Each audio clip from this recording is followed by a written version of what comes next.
Après de nombreuses études faites par le gouvernement, il a été prouvé que lâcher un like sur cette vidéo pouvait rendre beau, riche et célèbre. Salut les petits génies. Êtes-vous un détective hors pair, à qui aucun mystère ne résiste? Ou bien plutôt le genre à rater un indice alors qu'il est là, juste sous votre nez? J'espère que vous êtes dans le camp numéro 1 parce qu'aujourd'hui on va parler d'une affaire qui n'a jamais été résolue. Buvez un grand coup et attachez vos ceintures, c'est parti. Le 1er décembre 1948 à 6h30 fut découvert le corps d'un homme sur la plage de Somerton en Australie. La police est appelée très rapidement et à son arrivée, elle découvre le corps d'un homme couché sur le sable. Sa tête reposait sur la digue et ses jambes étaient croisées en direction de la mer. Son bras droit était plié tandis que le gauche était tendu, et en inspectant un peu plus le corps, les policiers découvrent une cigarette non allumée derrière l'oreille de la victime ainsi qu'une cigarette à moitié consumée dans le col droit de son manteau. En fouillant les poches du cadavre, ils découvrent un ticket de train non utilisé allant d'Adélaïde à Henley Beach, ainsi qu'un ticket de bus. L'autre poche contenait un paquet de chewing-gum, des cigarettes et une boîte d'allumettes. Le ticket de bus avait été utilisé pour descendre à un arrêt situé à environ 1 km au nord du corps de la victime. Bon. Jusqu'à là, c'est pas non plus l'affaire du siècle, mais attendez de voir la suite. La police était un peu dos au mur. Elle décida d'interroger des témoins et certains expliquèrent que le soir du 30 novembre, ils avaient aperçu un homme ressemblant à la description de la victime. Ils l'avaient vu couché sur le dos, dans la même position et apparemment au même endroit, contre la digue. Plus tard, vers 19h, d'autres témoins affirmèrent avoir vu l'homme étendre son bras gauche. Et enfin, pour finir, un dernier couple avait pu observer l'homme entre 19h30 et 20h, immobile. Bien qu'ils se soient demandé si l'homme n'avait pas de problème, ils finirent par se dire qu'il était simplement endormi. La police leur demanda si le corps de l'homme était dans la même position qu'à leur arrivée, ce qu'ils confirmèrent. Si on fait le bilan, on ne sait rien ou presque, et difficile d'en apprendre davantage. La seule option restante, sur laquelle les policiers reposent maintenant tous leurs espoirs, est l'autopsie. C'est John Burton Cleland qui s'en chargea, professeur reconnu de l'université d'Adélaïde. Après avoir un peu trifouillé, il décrit la victime comme étant un homme d'apparence britannique âgé d'environ 45 ans. Il estima sa forme physique comme étant excellente, la victime mesurant 1m80, blond aux yeux noisettes avec de larges épaules.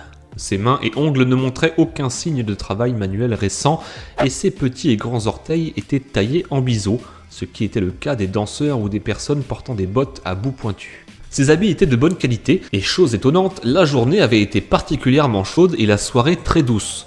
Et pourtant, il portait une chemise blanche, des chaussettes, des chaussures ainsi qu'un pullover brun et une veste. Aucune marque distinctive ni aucun document relatif à son identité ne furent trouvés. Le légiste se pencha donc sur son dernier joker, les empreintes dentaires, mais là encore, aucune réponse. L'autopsie apporta néanmoins pas mal d'informations concernant le décès, évalué aux environs de 2h du matin. Le docteur Dwyer se pencha donc sur le dernier repas de la victime. Alors je sais, vous allez me dire, mais qu'est-ce qu'on en a à faire de savoir s'il a été mangé 3 feuilles de salade avant de mourir? Eh bien l'intérêt est surtout d'essayer d'identifier d'éventuelles traces d'empoisonnement, voire même des indices permettant d'identifier où aurait mangé la victime. Le dernier repas de l'homme était apparemment une tourte, mangée quelques heures avant son décès, mais bien sûr aucune trace d'empoisonnement ne fut trouvée. Il ne portait aucun papier sur lui, aucun bijou, et aucun document permettant de remonter sur une quelconque piste. Toutes les étiquettes de ses vêtements avaient été retirées et il ne possédait ni portefeuille ni chapeau. Alors aujourd'hui c'est plutôt normal, mais en 1948 c'était plutôt inhabituel, et encore plus pour un homme en costume. Bref, chou blanc total, c'était propre et bien trop propre pour le docteur Dwyer. Il en conclut d'ailleurs: je suis quasiment sûr que la cause de la mort n'est pas naturelle, le poison utilisé pourrait être un barbiturique ou un soluble hypnotique. Pourtant, le médecin légiste ne fut pas capable de déterminer avec exactitude la cause de la mort. Scotland Yard, la fameuse police britannique, fut même appelée en renfort sur l'affaire, sans résultat. La photographie ainsi que les empreintes digitales de l'homme furent diffusées partout dans le monde, mais là encore sans succès. Un des seuls documents et potentiels indices retrouvés fut une feuille tirée des poèmes des Rubaiyat. Les Rubaiyat sont une collection de poèmes venant de Perse. Dans la poche de l'homme, on retrouva la dernière page d'un de ces poèmes où figure l'inscription Tamam Shud, signifiant fini ou encore terminé en persan. Les médias ne tardèrent pas à s'emparer de l'affaire et leur réaction entraîna pas mal de rebondissements, notamment sur l'identification du corps. Chez The Advertiser, un des quotidiens de l'époque, on pouvait lire en gros titre « Un corps qu'on suppose être celui de C. Johnson, un homme de 45 ans, a été découvert sur la plage de Somerton hier matin ». Suite à ça, les pistes et témoignages furent nombreux. Le 3 décembre 1948, E.C. Johnson, qui était tranquillement en train de manger son bol de céréales, apprit dans le journal qu'il était décédé. Il alla donc se présenter au poste de police pour prouver qu'il était toujours bien vivant.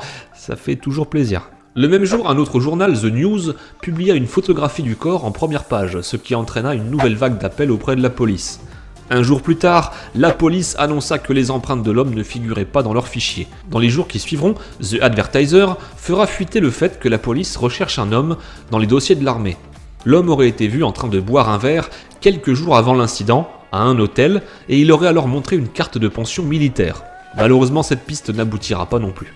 Quelques semaines plus tard, au mois de janvier 1949, 2 personnes identifient la victime comme étant Robert Walsh, un bûcheron d'une 60aine d'années. Une 3e personne appellera également la police pour confirmer cette hypothèse. On pourrait alors croire que chez les policiers c'était la fête du slip après ces 3 appels téléphoniques, mais pas vraiment. Les policiers étaient comme la fosse, assez sceptiques. La victime était bien plus jeune que Robert Walsh, et même si certains indices pouvaient confirmer la thèse du bûcheron, je vous rappelle que le médecin légiste, après avoir analysé les mains de la victime, en avait conclu qu'il n'avait pas pratiqué de travail manuel depuis 18 mois, ce qui est un petit peu bizarre pour un bûcheron, non ? La théorie Robert Walsh finit par s'écrouler pour de bon quand une des 3 personnes l'ayant identifié comme telle se rétracta en le voyant pour la 2e fois. Elle précisera aux policiers qu'il manquait une cicatrice caractéristique sur le corps et que la taille des jambes de la victime ne correspondait pas à celle de Monsieur Walsh. Un mois plus tard, en février 1949, 8 identifications voient le jour. 2 habitants de Darwin pensent avoir reconnu leur ami. D'autres personnes parleront d'un garçon d'écurie ou encore un homme travaillant sur un bateau à vapeur, voire même pour finir un Suédois. Après la publication de la photo de l'homme dans l'état de Victoria, pas moins de 28 personnes déclareront avoir identifié la victime. Aucune ne mènera à une piste crédible. Pour terminer, un dernier élément redonnera de l'espoir aux policiers. Il s'agira d'une mallette marron.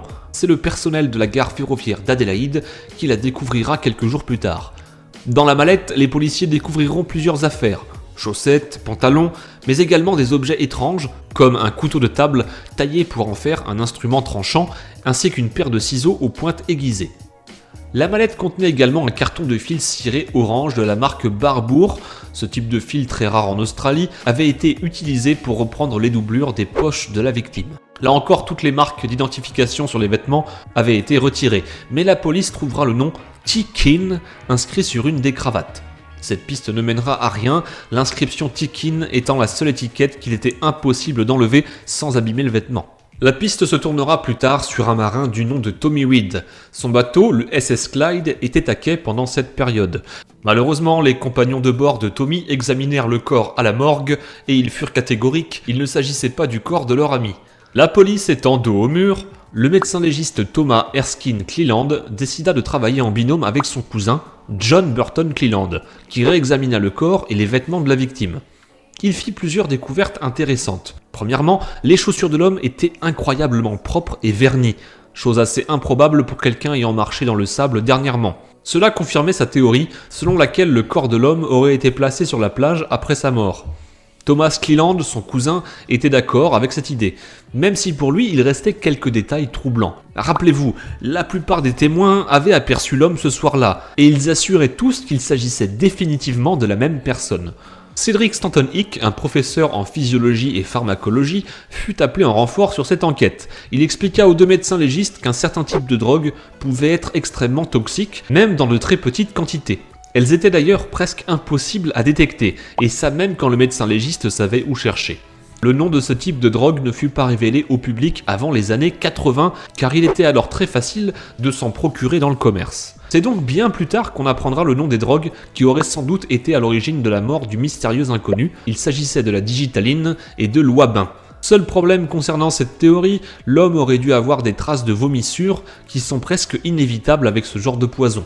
Si l'heure du décès, soit 7 heures avant le dernier mouvement connu de la victime, s'avérait exacte, l'homme avait dû en ingurgiter une dose massive. Cela expliquerait les mouvements vus par les témoins à 19 heures ressemblant à un étirement.